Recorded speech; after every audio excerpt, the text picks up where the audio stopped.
একদিকে তারা লালনের যেই তিরোধান দিবস, সাইজির সেই তিরোধান দিবস, সেই তিরোধান দিবস আন্তর্জাতিক ভাবে করার ভাবভঙ্গি করে।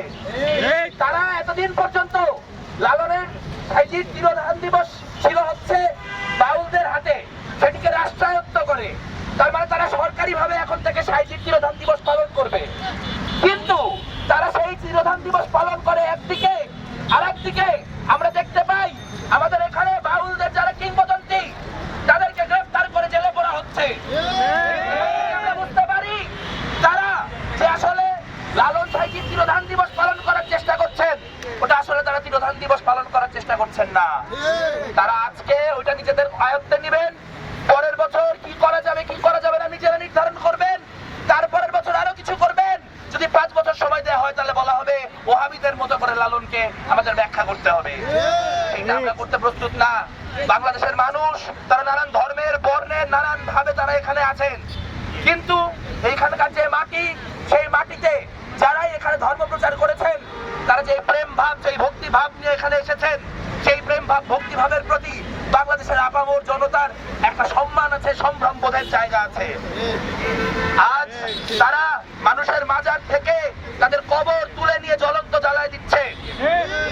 তারপরে যখন তাদেরকে গ্রেফতার করা হচ্ছে তখন আমরা দেখতে পাচ্ছি তথাকথিত ইসলামিস্ট নেতারা, তথাকথিত ইসলামপন্থী নেতারা তখন উঠে দাঁড়িয়ে বলছেন যে তাদেরকে নাকি গ্রেফতার করা যাবে না, তাদের গ্রেফতার করা আটকাতে হবে।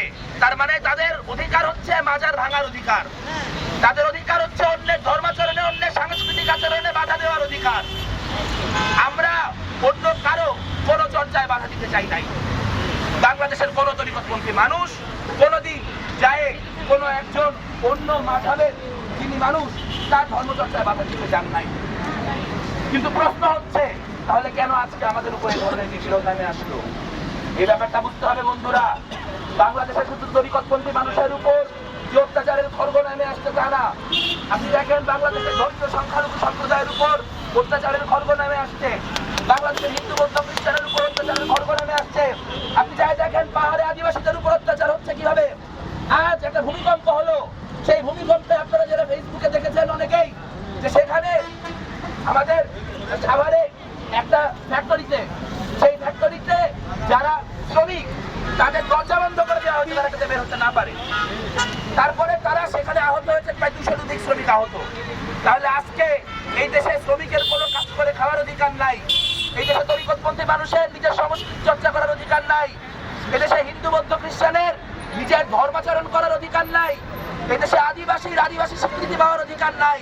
তাহলে প্রশ্নটা হচ্ছে আপনি দেশ চালাচ্ছেন কার জন্য? আপনি তাহলে বলে দেন যে আপনারা আমাদের সরকার না, আপনারা বলে দেন যে আপনাদের প্রতিনিধিত্ব করার কোনো দায় আমাদের পড়ে নাই। আমরা শুধুমাত্র সেই গোষ্ঠীর দায় পালন করব যারা মত করতে পারে, যারা ভাঙচুর করতে পারে। বাংলাদেশের শান্তিকামী সংখ্যাগরিষ্ঠ জনগণের এটাই বিড়ম্বনা হয়েছে যে আমরা তো আসলে মত করতে পারি না, আমরা তো ভাঙচুর করতে পারি না, এই জন্য আমাদের কথার দাম নাই। আজ বাংলাদেশের মানুষকে ঐক্যবদ্ধ হতে হবে। আজ বাউল সংগঠনগুলির পক্ষ থেকে যারা আসছেন তাদের সবাইকে সালাম জানাই, এই জন্য সালাম জানাই এবং তাদেরকে আহ্বান জানাই একসাথে যে তারা সামনের দিনে যেন ঐক্যবদ্ধ হন এবং ঐক্যবদ্ধ হয়ে এই যে অত্যাচার, এই যে নির্যাতন নিপীড়ন তার বিরুদ্ধে রুখে দাঁড়ান। আমাদের পিঠ ঠেকতে ঠেকতে দেয়ালে ঠেকে গেছে। বাংলাদেশের প্রান্তিক মানুষের এখন রুখে দাঁড়ানো ছাড়া আর কোনো গতি নাই। যে কোনো মূল্যে নিঃশর্তে আবুল সরকারকে মুক্ত করতে হবে। আজ যারা এখানে এসে উপস্থিত হয়েছেন তারা এই সংকল্প, এই ওয়াদা নিজেদের কাছ থেকে করুন যে আবুল সরকারের মুক্তি না ঘটা পর্যন্ত আমরা আজ এখানে যে একত্র হয়েছি আমাদের ঐক্য ভাঙবে না এবং আমাদের কার্যক্রম শিথিল হবে না। বাংলাদেশে যে মাজারগুলি ভাঙা হয়েছে সেই মাজার যারা ভেঙেছে তাদের শাস্তি ব্যবস্থা করতে হবে। বাংলাদেশে যতগুলো ধর্মীয় উপাসনালয় যে ধর্মেরই হোক সেই ধর্মীয় উপাসনালয়গুলোর উপর আঘাত এসেছে সেগুলি বিচার করতে হবে। এবং শেষ পর্যন্ত কথা বলতে চাই যে বাংলাদেশের সকল প্রান্তিক জনগোষ্ঠীকে ঐক্যবদ্ধ হয়ে আজ এই নয়া ফ্যাসিবাদ আমাদের ঘাড় চেপে বসেছে, সেই নয়া ফ্যাসিবাদের মোকাবেলা করতে হবে। অবিলম্বে আবুল সরকারকে মুক্তি দিতে হবে, অবিলম্বে আবুল সরকারকে মুক্তিটাও দিতে হবে।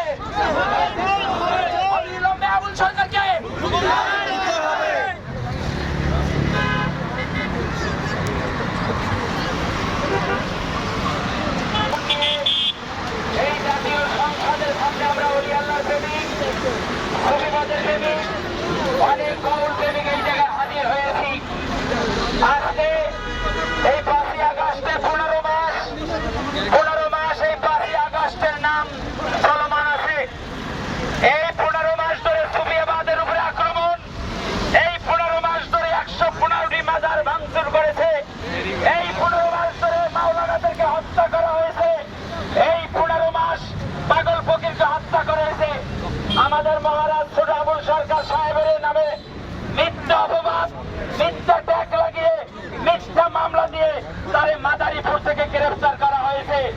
এই বাংলাদেশ ওলি আল্লাহর দেশ, এই দেশ জঙ্গিবাদ গুলো সবাই কায়েম করতে দেওয়া হবে। এই দেশ সুবিবাদের দেশ, এই সুবিবাদের দেশে তৈরি জনতা জঙ্গির কোনো ঠাঁই দেওয়া যাবে। আজকে 15 মাস ধরে বাংলাদেশ থেকে এক ফ্যাসিবাদকে আমরা শুনেছি নাকি বিদায় করা হয়েছে। আমি মনে করি শেখ হাসিনার চাইতে বড় ফ্যাসিবাদ ইউনূস নিজে বই রয়েছে। কথা বলেন ঠিক কিনা? এই ইউনূস সাহেবের আমাদের ভারত মাজার বাবাজি, আপনারা ছিলেন তো উপদেষ্টা, ভারত মাজার বাবাজি স্পষ্ট তার সাথে মিটিং বলছে, মাজারে ভাঙচুর ব্যাপারে কথা বলছে। ইউনূস সাহেব আজ পর্যন্ত তার মুখ দিয়া বলে নাই মাজার ভাঙবে না। কথা বলেন ঠিক কিনা? আমাদের ধর্ম উপদেষ্টা একটা জঙ্গি বসাই দিয়েছে, রক্কাটা গ্রুপের লোক। আপনারা দেখছেন ধর্ম উপদেষ্টারে, উনি রাইত হইলে খুরদার দেয়, দিনের বেলা মিডিয়ার সামনে কয় মাজার ভাঙ্গেন না, রাইতে খুর দিয়ে কয় মাজার সব ভাঙ্গা লাগে। এইটা পায়তান আমরা জানি। এই রাষ্ট্র বর্তমানে পাকিস্তানের দখলে, এটা 71 বিরোধিতা রাষ্ট্র চলতেছে বর্তমানে। এটা সুফিবাদের দেশ, এটা বাউল প্রেমিকদের দেশ। সুফিবাদ বাউল প্রেমিক যদি একবার খাবে, পিঠের চামড়া একটাল থাকবে না। কথা বলে আমরা যতদিন ওলি আল্লাহর কাছে বায়াত গ্রহণ করেছি, আমরা যখন পীরের কাছে বায়াত হয়েছি, সেদিনকে মারা গেছি। এইটা মৃত্যুর ভয় দেখাই আমাদের কোনো লাভ, এইটা হুমকি তুমকি দেখাই কোনো লাভ, এইটা বালের ভয় আমরা পাই না। যেদিন খাতে বাঙালি সাহেবের নিয়ে আন্দোলনে নামছি, ওদিনকে বাল ওই মৃত্যুর ভয় করে মৃত্যুর গলার মালা নিয়ে আমরা আন্দোলনে আসছি। কথা বলেন ঠিক কিনা? আবুল সরকারের যদি মুক্তি না দেওয়া হয়, ওই ডিসি অফিস মানিকগঞ্জে ঘেরাও করা হবে। কথা বলেন ঠিক কিনা? ওই মানিকগঞ্জে যে থানার ওসি অ্যারেস্ট করছে, ওই থানার ওসি পিঠে চামড়া উঠে যাবে। তৌহিদি জনতা জঙ্গিরা এই দেশে থানার মধ্যে হামলা করছে, আপনারা দেখেন নাই? থানার অস্ত্র লুটপাট করছে, দেখেন নাই? পুলিশকে হত্যা করছে, আপনারা দেখেন নাই? হাজার হাজার পাগল ফকির মারছে, দেখেন নাই? পীর মাশায়েখ মারছেন, দেখেন নাই? এই অভিনয় কইরা বাংলাদেশে কোন অভিনয় মার্কা চলবে না। আপনারা ডিসপ্লে পাল্টাইছেন, আপনারা ডিসপ্লে চেঞ্জ করছেন। ডিসপ্লে, এইটা ডিসপ্লে বাংলাদেশের মানুষ জানে। এই তৌহিদি জনতা জঙ্গি কাষ্ট এই দেশে রায়েম করা যাবে।